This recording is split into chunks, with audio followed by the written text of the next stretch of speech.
Texas has a population of about 900. It's mostly sheep and cattle and farming along the river, irrigation.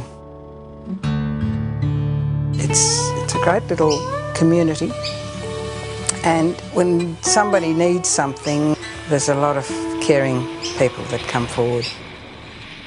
On this particular day, I was actually coming home from night duty. I was driving along the dirt road, heading around and up the hill, and then just right at the crest of the hill there was another car. We met just right on the crest and I started to skid and then crashed.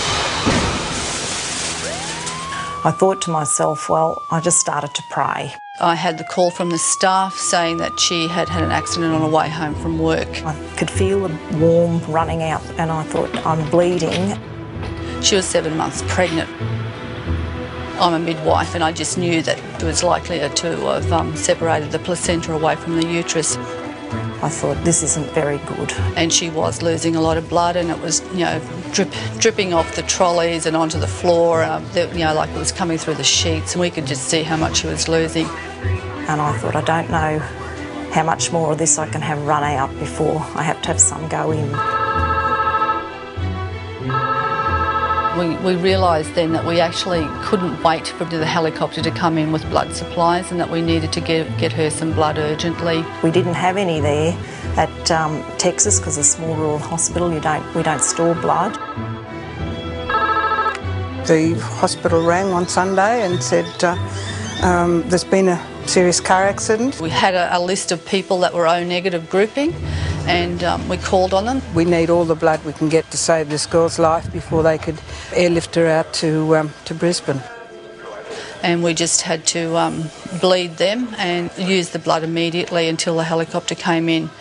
I think it was something like about 10 bags of blood on board, which were exhausted by the time that she was airlifted out.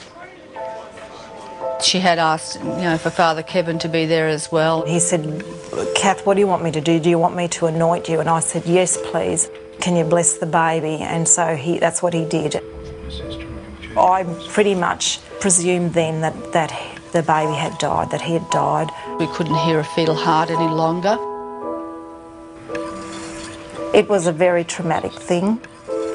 And I had so much support from everybody, and my workmates, having been through being initially pregnant and then I came back to that, and the support from the community was phenomenal. And this community is very strong with rallying around their own. I was sad, very sad at the time, but I have 4 kids altogether now, so I consider myself extremely blessed. I'm always so grateful for what people did. Most people never know who gives them blood, but 4 of my donors I know, so it's, I think that's rather special, really. It had such an impact, I guess, that giving blood does save lives. We do have a better response than there was in 1992, but that day we certainly needed those donors, and they were a lifesaver for Kathy. It was rather nice to think you'd done something that really mattered. It's very humbling to know that people were so good, really.